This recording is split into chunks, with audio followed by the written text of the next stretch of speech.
Entah apa yang dipikirkan oleh pemerintah. Saat ini mereka telah dipusingkan dengan penangkapan WNI oleh junta militer yang ada di Myanmar, di mana WNI itu resmi ditahan dan dijatuhi hukuman selama 7 tahun. Pelanggaran hukum yang dilakukan oleh WNI tersebut adalah dituduh mendukung pasukan pemberontak dan membantu pendanaan. Hal inilah yang membuat pemerintah Indonesia tidak terima dan mencoba membebaskan warganya tersebut. Namun sebelum itu benar-benar dilakukan, hal ini mendapatkan perhatian dari mantan Kepala BIN, yakni Budi Gunawan. Selain Budi Gunawan, ada juga Menteri Pertahanan yang mulai ikut campur dengan masalah yang terjadi. Intinya, saat ini pemerintah Indonesia disarankan untuk lebih berhati-hati karena bisa saja segala tindakan yang dilakukan justru menimbulkan kerugian. Lantas mengapa hal itu bisa terjadi? Berikut ini adalah ulasannya.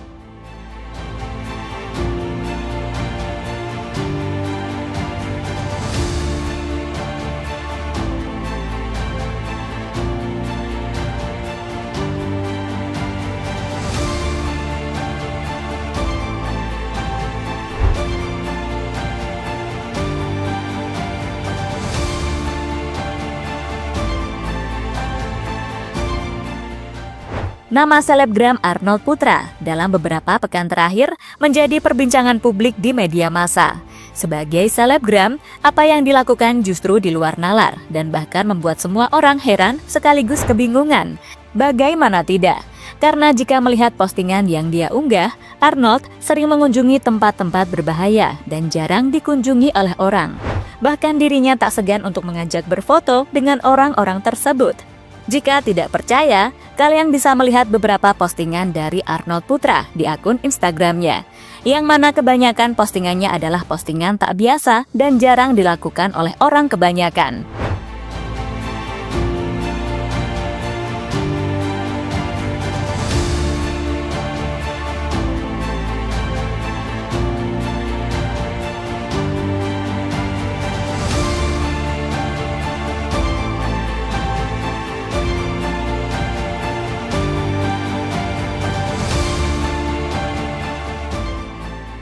Kini, akibat aksi nekat yang dia lakukan, Arnold Putra akhirnya mendapatkan ganjarannya, di mana dirinya resmi ditangkap oleh junta militer yang ada di Myanmar. Tuduhan yang ditujukan kepada Arnold adalah karena dirinya dianggap mendukung pasukan pemberontak dan membantu dalam hal pendanaan. Kini, Arnold Putra resmi dihukum selama 7 tahun oleh junta militer Myanmar. Dengan hukuman tersebut, membuat dirinya tak bisa ngonten lagi dan terpaksa terjebak di Myanmar dalam waktu yang cukup lama.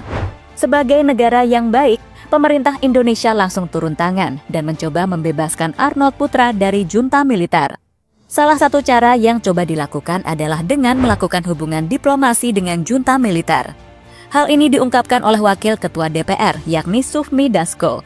Bahkan dirinya menekankan jika diplomasi gagal, maka pemerintah Indonesia bisa mengeluarkan opsi OMSP atau operasi militer selain perang. Myanmar, kita mendorong pemerintah untuk terus melakukan diplomasi. Untuk warga negara Indonesia dan segenap tumpah darah Indonesia, itu ada di Undang-Undang TNI. Apabila diplomasi gagal, kami akan mendorong pemerintah untuk mengeluarkan opsi operasi militer selain perang. Demikian, terima kasih. Operasi militer di luar perang, itu dijamin dalam Undang-Undang TNI. Menteri Pertahanan dan mantan Kepala BIN turun tangan. Soal masalah yang ditimbulkan oleh Arnold Putra, kini membuat Menteri Pertahanan Indonesia, yakni Syafri Syamsuddin, turut berkomentar. Dirinya mengaku tak setuju jika Indonesia harus melakukan operasi militer selain perang. Karena menurutnya, yang paling utama saat ini adalah lewat jalur diplomasi. Dan kini Menteri Pertahanan Indonesia telah meminta bantuan kepada Menteri Pertahanan Myanmar. Itu tidak bisa dilakukan dengan cara OMSP, operasi militer selain perang. Bukan itu langkah yang kita lakukan, karena yang kita hadapi pemerintah yang sedang melaksanakan suatu rezim junta. Sehingga birokrasi militer yang berlaku itu tidak sama dengan seperti yang kita lakukan. Jadi, saya sudah mencoba berhubungan dengan Menteri Pertahanan Myanmar melalui Menlu kita. Karena mereka mengisyaratkan ada ketentuan itu antara MOFA dengan MOFA. kemudian baru kepada Menteri Pertahanan, kata Syafri Syamsuddin dikutip dari Kompas.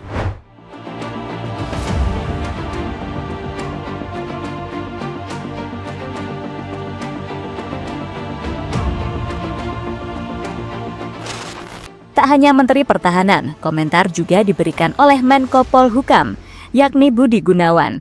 Mantan Kepala BIN tersebut mengingatkan kepada semuanya untuk berhati-hati karena bisa saja apa yang dilakukan oleh Arnold Putra memiliki tujuan lain. Budi Gunawan mengungkapkan kasus yang menjerat selebgram itu bisa jadi kejahatan penipuan atau scamming. Ia meminta semua pihak untuk tidak tertipu. Kejahatan scam ya, kejahatan melalui online, scam. Banyak orang-orang kita yang direkrut sana, itu pelakunya. Jangan terkecoh. Kemarin yang kita pulangkan itu banyak pelaku juga. Jangan tertipu, kita dalami dulu, kata Budi Gunawan pada media.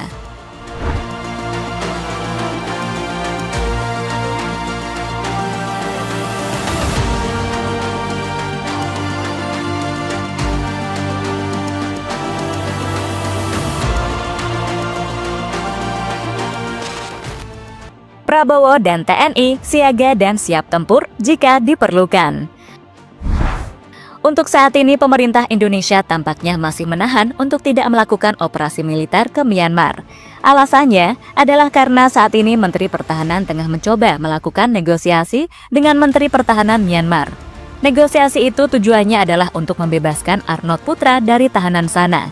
Jika negosiasi berhasil, maka selebgram tersebut bisa bebas dan kembali pulang ke tanah air. Setelah itu, entah nasibnya gimana, apakah benar-benar bebas atau mendapatkan hukuman di sini.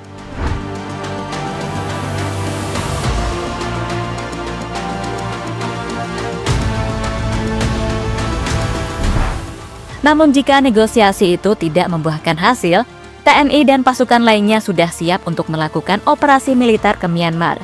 Sebuah hal yang tampaknya tidak mendapatkan persetujuan dari masyarakat. Hal yang sangat wajar. Ngapain melakukan operasi militer ke Myanmar demi untuk membebaskan satu orang yang mana orang tersebut benar-benar salah akibat tindakan yang dia lakukan?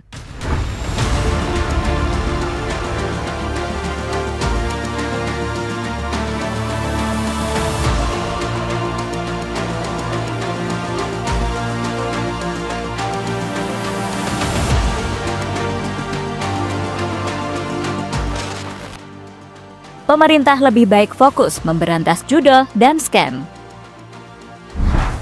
Dibanding membebaskan Arnold Putra, lebih baik pemerintah Indonesia fokus ke masalah yang sampai saat ini terus terjadi. Masalah yang dimaksud adalah merebaknya kasus penipuan hingga judi online yang ada di Asia Tenggara, entah itu Kamboja maupun Myanmar, di mana kasus tersebut telah membuat ratusan warga Indonesia terjebak di sana dan disuruh bekerja tanpa mengenal waktu. Kebanyakan dari mereka juga tidak digaji, bahkan ada yang disiksa jika membuat kesalahan. Memang awalnya kesalahan dari WNI sendiri, mengapa mereka mau ke sana. Tapi para WNI tak bakal ke sana jika pemerintah Indonesia sadar jika di sini masih membutuhkan lapangan kerja yang sangat banyak.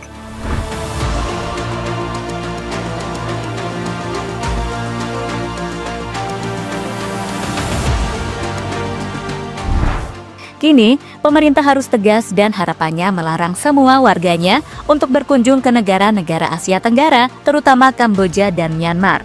Hal itu dilakukan demi bisa mengurangi kasus penipuan yang sampai saat ini masih terus terjadi. Soal ini mendapatkan tanggapan dari Dirjen Imigrasi yakni Yuldi Yusman.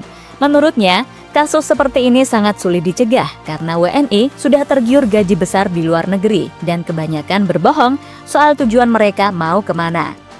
Jadi jika ingin kasusnya berkurang, kesadaran para WNI sendiri yang harus diutamakan jika keputusan berangkat ke Kamboja adalah keputusan yang salah. Jadi gini, kita juga tidak bisa melarang orang untuk bekerja karena iming-iming kerja ke luar negeri, khususnya ke Kamboja. Itu sebenarnya salarinya cukup besar dibandingkan dengan Indonesia. Ketika dia berangkat ke Kamboja, mereka berangkat ada yang ke Thailand dulu, ada yang ke Filipina dulu, ada yang ke Malaysia, sehingga kita tidak bisa mendeteksi sebenarnya mereka mau kemana. Ternyata, ujung-ujungnya tujuannya adalah Kamboja, kata Yuldi Yusman dikutip dari Kumparan. Jadi itulah babak lanjutan dari konflik yang terjadi antara Indonesia dan Myanmar.